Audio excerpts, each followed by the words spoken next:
Welcome back to another new video. अगर अब तक आपने इस चैनल को सब्सक्राइब नहीं किया है तो कर लीजिए, नोटिफिकेशन बेल को हिट करिए, क्योंकि इस चैनल पर मैं आपको सिखाती हूँ इंग्लिश न्यूज़पेपर से इंग्लिश सीखना, पढ़ना, समझना और बोलना, और difficult words and difficult phrases, उनकी स्पेलिंग्स और उनके प्रोनाउंसिएशन। तो शुरू करते हैं आज का अपना छोटा सा article.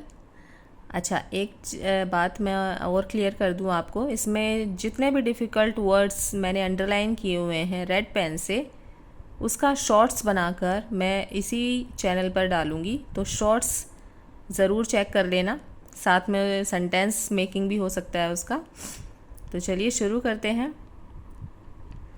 First floor of garment shop gated in Lajpat Nagar. First floor of garment shop. Garment shop, garment shop का हिंदी मीनिंग होता है कपड़ों की दुकान। फर्स्ट फ्लोर, कहाँ पर थी कपड़ों की दुकान? फर्स्ट फ्लोर पर थी। गटेड इन लाजपत नगर। गटेड का मतलब होता है टूट जाना, बिखर जाना, लेकिन यहाँ पर हम इसका मतलब कैसे निकालेंगे? जलकर खाक हो जाना। तो फर्स्ट फ्लोर पे गारमेंट की शॉप, कपड़ों की दुकान जलकर खाक हो गई। कहाँ की घटना है ये? लाजपत नगर। गटेड की स्पेलिंग याद करिए, GUTTED, GUTTED। गारमेंट की स्पेलिंग याद करिए, GARMENT, GARMENT। A fire incident took place at a three-story garment shop in Central Market of Southeast Delhi's Lajpat Nagar on Monday. No casualty was reported. A fire incident, एक आग लगने की घटना। took place, घटित हुई। took place का मतलब होता है घटित हुई या होना, तो उसके लिए हम यूज़ करते हैं took place at a three-story garment shop। कहाँ पर हुई ये घटना? 3 स्टोरी गारमेंट शॉप में, जो कि 3 मंजिला, 3 स्टोरी का मतलब हो गया 3 मंजिला कपड़ों की दुकान थी। In central market of south east Delhi's Lajpat Nagar. कहाँ पर थी? सेंट्रल मार्केट में साउथ ईस्ट दिल्ली के लाजपत नगर एरिया में। ऑन मंडे, सोमवार की बात है ये। No casualty was reported. Casualty का मतलब होता है दुर्घटना या हताहत। तो किसी के भी, नो कैजुअलिटी वॉज रिपोर्टेड, किसी के भी हताहत होने की रिपोर्ट नहीं आई है, किसी के भी हताहत होने की खबर नहीं थी। According to the fire department, a call was received about the incident at 4:10 p.m. and 10 fire tenders were sent to the spot.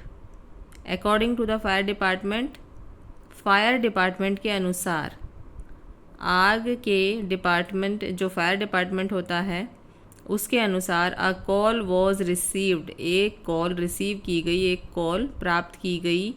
About the incident, इस घटना के बारे में। अबाउट मतलब के बारे में, इंसिडेंट मतलब घटना, इस घटना के बारे में। एट 4:10 p.m, शाम के 4:10 बजे।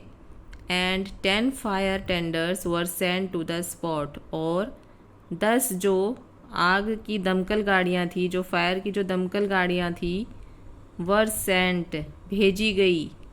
टू द स्पॉट, कहाँ पर भेजी गई? उस घटना स्थल पर। स्पॉट का मतलब होता है घटना स्थल पर भेजी गई। We found that the affected shop, हमने पाया। वी फाउंड मतलब हमने पाया। दैट द अफेक्टेड शॉप, की जो प्रभावित दुकान थी। अफेक्टेड का मतलब होता है प्रभावित। स्पेलिंग याद करिए, AFFECTED, AFFECTED।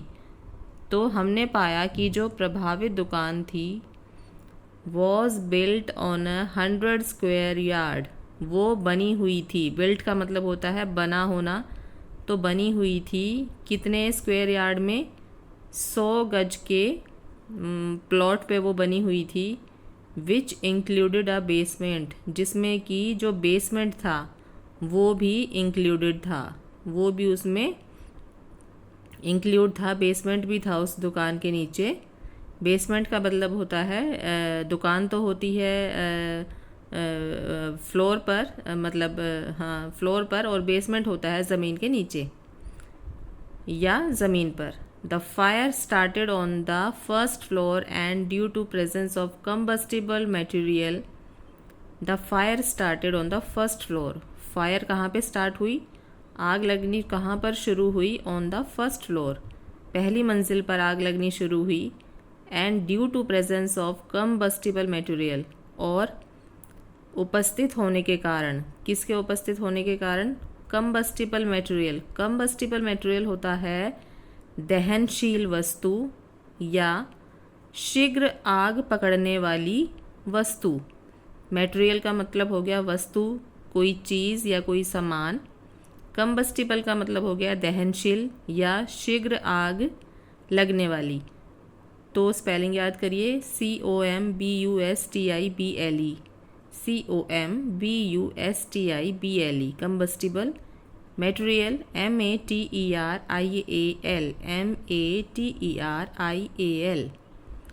The blaze spread to the second floor.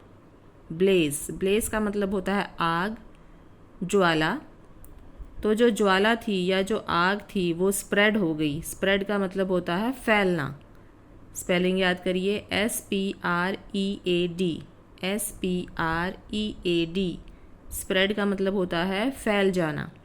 तो जो आग थी वो फैल गई, कहाँ तक फैल गई, टू द सेकेंड फ्लोर, जो दूसरी मंजिल थी वहाँ तक वो आग की लपटें फैल गई। Thick smoke was coming out from the building. Thick smoke का मतलब होता है जो मोटा मोटा धुआं था, काफ़ी गहरा धुआं, काला काला धुआं, तो उसको हम बोलते हैं थिक स्मोक। तो काफ़ी काला धुआं वॉज कमिंग आउट, बाहर आ रहा था। वॉज कमिंग आउट मतलब बाहर आ रहा था, फ्रॉम द बिल्डिंग, कहाँ से, उस बिल्डिंग से, उस इमारत से। अ फायर ऑफिशियल सेड, ये किसने बताया, एक आग फायर के अधिकारी ने बताया, कर्मचारी ने बताया। The first floor was totally gated, जो फर्स्ट फ्लोर था, जो पहली मंजिल थी, वॉज टोटली गटेड, वो पूरी तरह से जलकर खाक हो गई थी, पूरी तरह से बर्बाद हो गई थी, पूरी तरह से टूट चुकी थी। गटेड का मतलब वैसे होता है टूट जाना, लेकिन यहाँ पर हम इसका सीधे शब्दों में अर्थ निकालेंगे, जलकर खाक हो जाना, क्योंकि आग लगी थी। तो the first floor was totally gated, जो पहली मंजिल थी वो पूरी तरह से जलकर खाक हो गई थी। टोटली मतलब होता है पूरी तरह से। The fire also affected some adjacent, the fire जो आग थी, ऑल्सो अफेक्टेड उसने प्रभावित किया, किसको प्रभावित किया, सम एडजेसेंट। एडजेसेंट का हिंदी मीनिंग होता है जो बगल में दुकानें थी उसके, या जो उसके साथ में दुकानें थी, या जो उससे सटी हुई दुकानें थी, तो एडजेसेंट शॉप्स। तो फायर ने उसको भी प्रभावित किया जो उनके साथ में जो दुकानें सटी हुई थी या जो उनके साथ में दुकानें लगी हुई थी। एडजेसेंट की स्पेलिंग याद कर लीजिए, ADJCENT,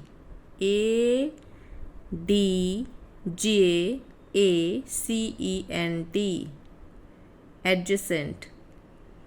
It was brought under control by 5:58 PM.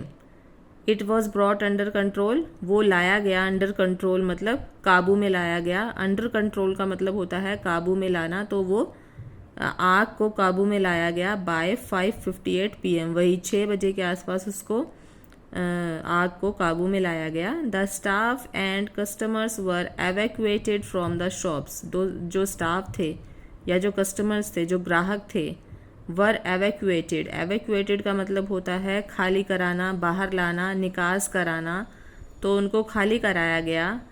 Evacuated की स्पेलिंग याद करिए, EVACUATED, EVACUATED, evacuated from the shops, तो उनको दुकानों से उनको खाली कराया गया। The reason behind the fire was being investigated, जो रीज़न था, जो कारण था, बिहाइंड द फायर, इस आग के लगने के पीछे, वॉज बीइंग इन्वेस्टिगेटेड, वो जांच के दौरान या पूछताछ के दौरान, अभी भी इन्वेस्टिगेट करना है, पता लगा रही है police. In the last 1 year, the fire department responded to 31,958 calls, including 11 medium and 3 serious incidents. In the last 1 year, पिछले एक साल में द फायर डिपार्टमेंट, जो फायर डिपार्टमेंट है, रिस्पॉन्डेड, रिस्पॉन्डेड का मतलब होता है जवाब देना या किसी चीज़ को अटेंड करना, केसेस को अटेंड करना, तो उसको हम बोलते हैं रिस्पॉन्डेड। तो पिछले 1 साल में फायर डिपार्टमेंट ने जवाब दिया है या अटेंड किए हैं केसेस। कौन से, कितने केसेस अटेंड किए हैं? 31,958 कॉल्स, इंक्लूडिंग 11 मीडियम, जिसमें कि इंक्लूडेड है 11 जो मीडियम है एंड 3 सीरियस इंसिडेंट्स। 11 उसमें मीडियम थे और जो 3 थे वो सीरियस इंसिडेंट्स थे, बहुत ही सीरियस घटनाएं थी। तो रिस्पॉन्डेड की स्पेलिंग याद करिए, RESPONDED, RESPONDED। तो ये थी आज की video. I hope you understood this. मिलते हैं नेक्स्ट इंटरेस्टिंग वीडियो में। Till then take care, bye bye.